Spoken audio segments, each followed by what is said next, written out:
The Time Lords we did in Series 3 as a flashback, but we only touched on it very slightly, and we actually used the original collars that were in the Blackpool exhibition, and they were shot on a dark night in the mist, so you didn't really see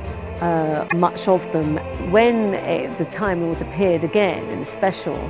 and they were obviously going to take more of an important role, it obviously transpired that we wouldn't have enough collars. There's been huge amounts of debate over these collars and whether we do them or don't do them. Because they are such a big part of Doctor Who history, it was felt that we should try and do the collars, but maybe that we simplify them because of the replication element as well. I decided to make them all gold rather than doing the different sort of colours, because obviously the ones that we have from Blackpool, there was like an orangey gold and red gold. We moulded the original collar, and consequently, you know, we have kept the same shape, but we haven't put the collar on everyone. And again, the skull caps from the original,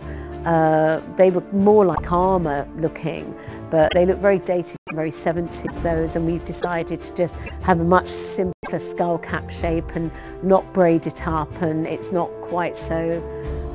grand. Some of the robes have been made for the principals, and then the crowned robes were hires, but again I tried to keep the deep reds and the golds going through them. But specialist ones like the Visionary, for example, who's more of a witch, she's still a Time Lord but she's more of a witch, she was made. The Lord President obviously was made, and Weeping Time Lord, the Lady Weeping Time Lord was made as well. And also in terms of the robes, you know, we've just gone again for all quite rich, deep, rusty reds and golds. And I tried, because we only had so many people, I've tried to keep it all within the same colour palette, because if you start moving away, then the replication was going to get very difficult. Certainly one of the shots that we did of the Time Lords where we see the Lord President coming through, I think it's a very dramatic shot, and I think that actually worked quite well.